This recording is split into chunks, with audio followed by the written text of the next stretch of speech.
Lijepa informacija. A ima li obnova, ima li puno obitelji u dvije općine koje danas predstavljamo, a rekli smo to su dva mjesta sa V, Vrbovsko i Vodnjan, reći će nam naši dragi gosti. Kojeg pozdravljamo u našem studiju, gradonačelnik Vrbovskog, gospodin Dražen Mufić. Dobro jutro. Dobrodošli. I Klaudio Vitasović, gradonačelnik Vodnjana. Dobro jutro. Vi ste rekli, jučer ste nam stigli, malo ste dalje, pa vam je trebalo malo više. Ipak je tu 3 sata vožnje, pa evo, u ovo vrijeme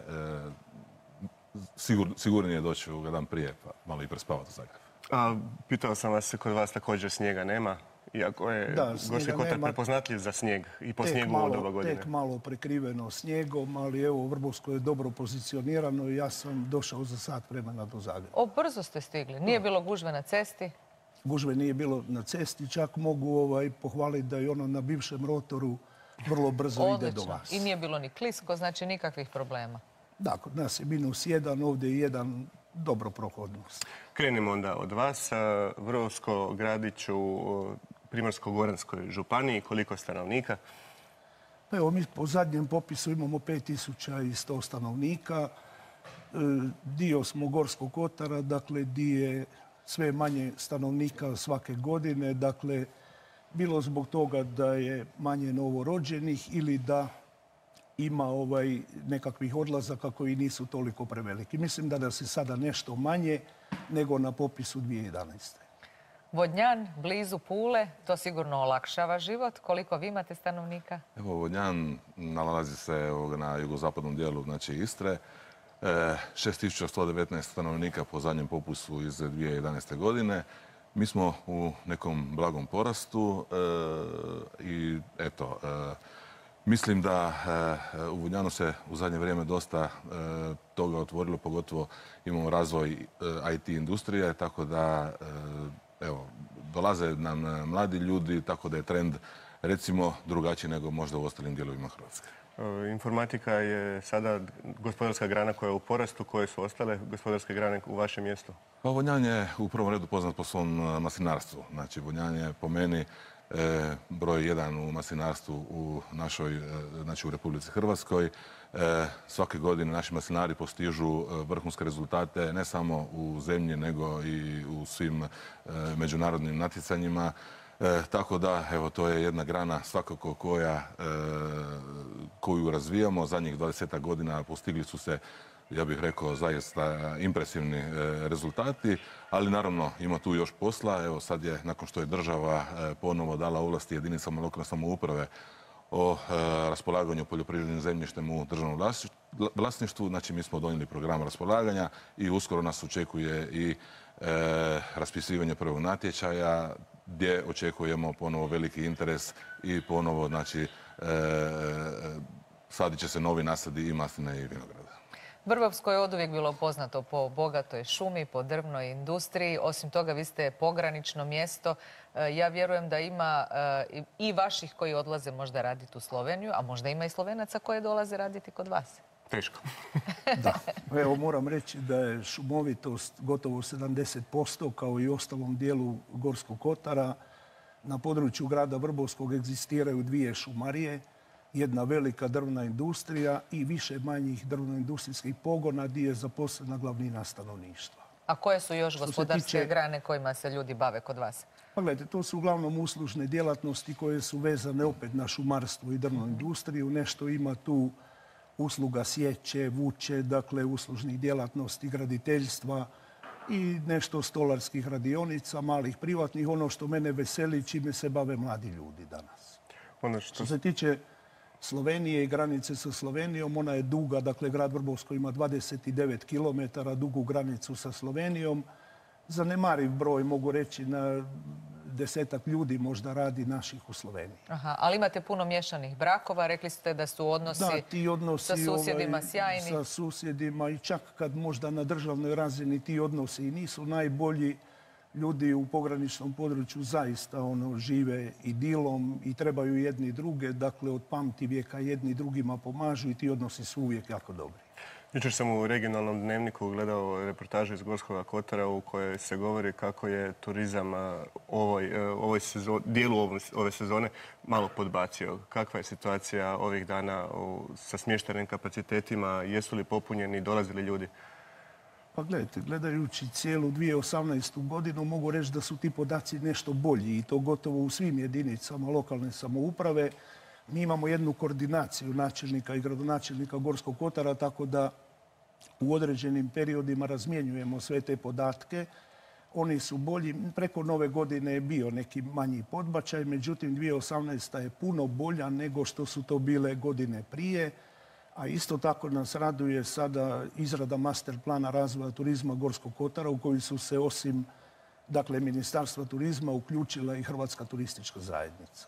Kasnili se s tim master planom, obzirom da se zna da se za Gorski kotar već dugi niz godina govori kako bi trebala biti jedna od naših top destinacija tijekom godine? Neki misle da, neki da ne. Dakle, županija je imala jedan plan razvoja turizma, međutim, on u Gorskom kotaru nije polučio one rezultate koji su bili očekivani. Evo, upravo zato i na našu inicijativu Ministarstvo turizma pokrenulo akciju izrade master plana razvoja turizma Gorskog kotara, gdje smatram da će sve te naše destinacije dobiti ono mjesto koje i zaslužuju. Kad govorimo o Vodnjanu, kod vas je turizam sigurno nešto čime se dičite, jer je ono nekako produljeno, možemo reći, i vezano uz kulturne manifestacije i događanja u vas. Upravo tako, evo, Vodnjan možda još nema one turističke kapacitete kao i ostali gradovi u Istarskoj županiji, ali evo, u zadnjih nekoliko godina puno se razvio privatni smještaj. Mi smo prošle godine imali preko 600.000 noćenja. Ove godine smo, odnosno 2018. smo došli do brojke od 700.000, što je po nama jedan lijepi broj. Pokušavamo, osim što imamo 9 km obale, pokušavamo razviti taj kulturni turizam, ali i religiozni turizam, sakralni turizam. Naime, evo, osim kulturnih manifestacija kojih ima jako puno, pogotovo u ljetnim mjesecima, imamo i poznatu našu crkvu Svetoga Blaža, gdje se čuvaju relikvije preko 300 svetaca, a isto tako imamo i 4 neraspadnuta tijela svetaca koji se tamo čuvaju i to sigurno je jedna velika atrakcija, ali isto tako jedan veliki izazov za budućnost. Naime, sad radimo zajedno sa župom i sa biskupijom jedan projekt dogradnje naše crkve gdje bi na jedan adekvatniji način smjestili te sve te relikvije, svo to bogatstvo koje imamo i gdje će turisti nas moći lakše i naći i lakše i posjetiti i vidjeti sve to što mi tamo nudimo. Sad su nas lagano uveli u povijest, a nismo vas pitali koliko je star Vodnjan, kada su prvi zapisi koji su poznati, zapisani upravo o Vodnjanu. Pa gledajte, Vodnjan, evo, ja mogu samo reći da je prvi statut grada Vodnjana još iz 1492. godine, ali svakako da Vodnjan postoji još od puno ranije. Mi imamo dosta i rimskih ostataka na našem području, rimske uljare, rimske bazilike, tako da ima zaista puno toga. Povijest je zaista duga i impresivna. Puno tih kultura je ostavilo traga na današnje stanje u gradu Vodnjanu.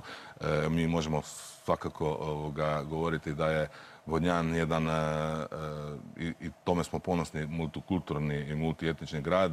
Imamo, osim naravno većinsko stanovništvo, hrvatsko stanovništvo, imamo i prisutnu talijansku nacionalnu manjinu, crnogorsku nacionalnu manjinu, imamo i muslimane. Tako da zaista je multikulturalni u svakom smislu. I mene ono što veseli je suradnja između tih nacionalnih zajednica koja je na vrlo visokom nivou. Gospodine Mufiću, i vi se možete pohvaliti bogatom kulturnom tradicijom i velikanima koji su rođeni u vašem kraju. Koliko to koristite?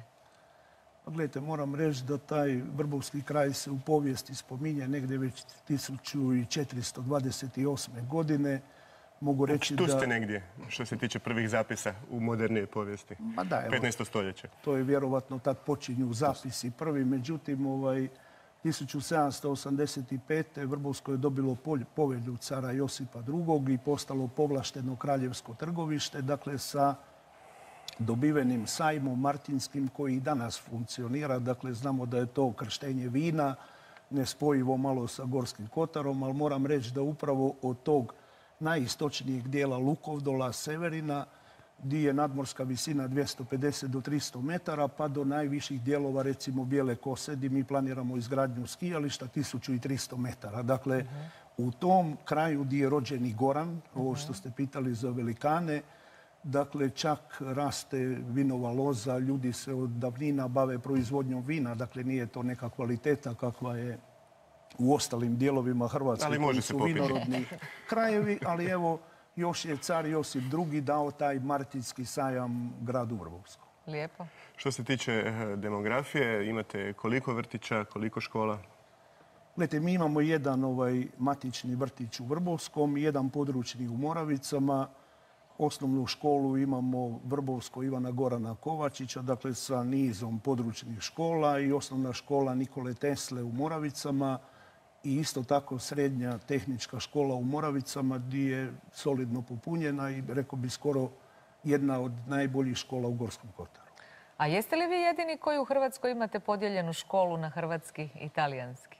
Ja mislim da jesmo. Evo, mi to nismo htjeli odvojiti. Kod nas je osnovna škola u Vodnjanu ima, znači, talijansko odjeljenje i hrvatsko odjeljenje. Nešto je malo manje, naravno, talijansko odjeljenje. Evo, ja se zaista ponosim tom činjenicom, jer tu, evo, zaista, evo, mislim, oba dvije nastave na oba dva jezika funkcioniraju i super se slažu, tako da nema tu nikakvih razlika. Koliko djece imate u školi? Oko nešto malo više od 400 djece. Evo, što se tiče vrtića, evo, moram se pohvaliti da smo nedavno dobili i sredstva za, evropska sredstva za izgradnju novog vrtića u Peroju, a osim vrtića, znači matičnog vrtića u Vodnjanu, imamo i podružni u Galižani, te u Peroju. Evo, sad ćemo napraviti novi vrtić. Rekli ste da vam je pomlađeno stanovništvo mladima koji dolaze. Mogu li oni sebi priuštiti nekretnine u vas? Kakve su vam cijene? Evo ovako, mi smo, znači, prošle godine donijeli odluku o jednom posebnom programu za mlade, za stanovanje.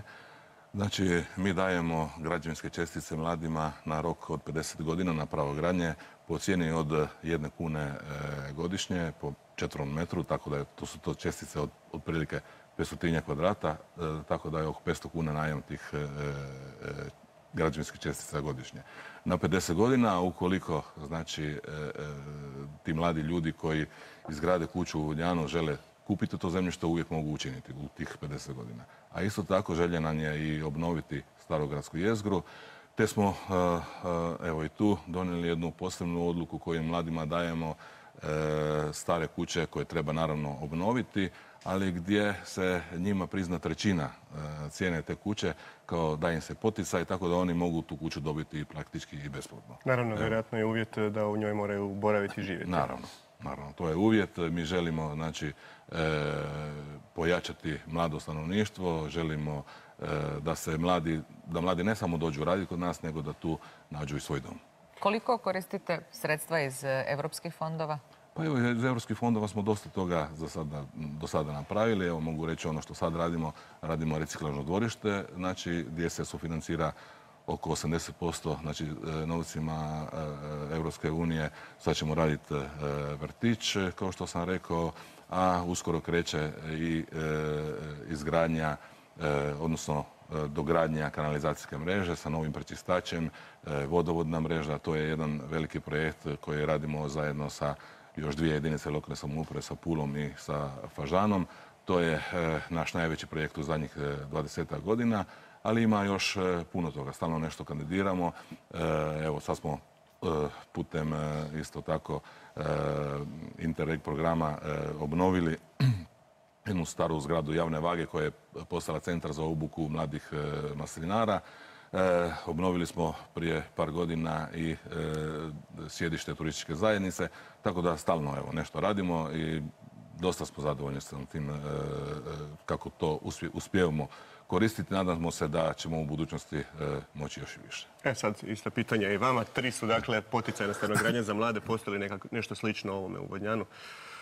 Evo gledajte, mi smo u prošloj godini sam ja dao jednu inicijativu da bi mi svim našim mladim ljudima koji su voljni, a koji nemaju još nekretnine u svom vlasništvu, ostati živjeti na području grada Vrbovskog, da bi mi sufinancirali kupnju nekretnine, bilo da se radi o staroj kući ili da se radi o stanu, sa 100.000 kuna.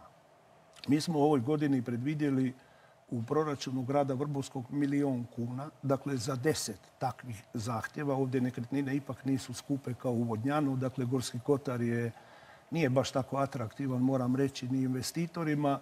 Tako da smo mi kao grad niz stvari odrađivali koje drugi gradovi možda nisu imali potrebe. Pa ću ja samo spomenuti da smo mi sve naše tvrtke u stečaju koje su završile, gdje su ljudi ostali bez posla. Koliko ih je? Koliko je takvih tvrtki? Bilo je takve 2. Dakle, drvna industrija je nekada davno zapošljavala i 800 i više ljudi, ali je 2010. kad je završila u stečaju, dakle, zapošljavala još uvijek 300 ljudi. To je bila jedna velika brojka. Tada je propalo Sljeme Vrbovsko koje se bavilo peradarstvom, Promet Vrbovsko, jedna trgovačka firma. Mi smo tada kao grad kupili drvnu industriju, pokrenuli proizvodnju pilanarsku u jednom dijelu i doveli investitora koji danas ulaže 90 milijuna eura i napravio jednu od najmodernijih drvnih industrija u ovom dijelu Europe. Koliko ljudi zapošljava? Zapošljava 250 ljudi trenutno. I druga velika tvrtka koju smo kupili, to je Sljeme Vrbovsko na 3 lokacije i upravo smo na sve 3 doveli investitore koji će početi graditi već ovih godina. Međutim, mi smo taj novac koji smo zaradili uložili u ugostiteljstvo preko našeg komunalnog društva, kupili jedan planinarski dom, napravili građevnu operativu. Dakle, mi smo morali otvarati radna mjesta, ono što možda neki drugi gradovi nisu morali tamo koji su atraktivni za investitore. Dakle, Gorski kotar nije u to vrijeme bio atraktivan. Mi smo donesli niz pogodnosti i odluka, dakle smanjenje komunalnog doprinosa, komunalne naknade. I ono što sad očekujemo od države kroz brdsko-planinski zakon i kroz program, da će investitori na području Gorskog kotara dobiti ipak povoljnije uvjete i da ćemo mi biti u ravnopravnom položaju kao i drugi dio Hrvatske, dakle di su investitori više dobro došli nego u Gorskom kotaru, jer znamo da zbog i zimskih uvjeta otežanih je proizvodnja kud i kamo skuplja. Prema tome, mi ako želimo zadržati ljude moramo davati određene beneficije, a na tragu toga je i 10 zahtjeva godišnje koje ćemo mi primati i rješavati za kupnju, odnosno sufinanciranje zbrinjavanja mladih obitelji kroz kupnju stana ili kuće. Interes postoji? Interes postoji. Izvrsno. Natječaj će biti raspisan u 3. mjesecu ove godine. Dakle, u 4. će biti zaključen, bit će izbor onih zahtjeva koji, dakle, prema odluci koja ima jedno 30 članaka, koja je javno objavljena, koji budu imali najviše bodova, to ćemo rješavati. Smatram da će takav potez i takva odluka tijekom 10 godina dati dobre rezultate. Ja samo za kraj se ne slažem da niste dovoljno atraktivni. Ja vjerujem da se kod vas ima što vidjeti, pa je ovo prilika da pozovete lijepo ljude da vas dođu posjetiti i turistički. Ja govorim o problemima. Ali ja hoću za kraj završiti lijepim stvarima. Onda vam moram reći, dakle, mi imamo značajni krajolik Kamačnik u koji smo uložili puno novaca. Tu se, dakle, smo otvorili jedan restoran, doveli smo struju, vodu, proširili cestu, uredili šetnice, mostove. Dakle, radi se... Kogod dođe u vaš kraj ima kamo doći. Hvala u jednom značajnom krajoliku, a isto tako dolina Kupe. Dakle, mogo bi to dugo nabrajati, ali moram reći o problemima. Drugi puta govorimo o dobrim stvarima. Sada smo samo potaknuli ljude na razmišljanje o ovim problemima koje, nadam se, svakoga dana pokušati riješiti. Hvala lijepo na dolasku u emisiju. Ukoliko idemo do Vodnjana, možemo shvatiti svakako i u Vrbovsko.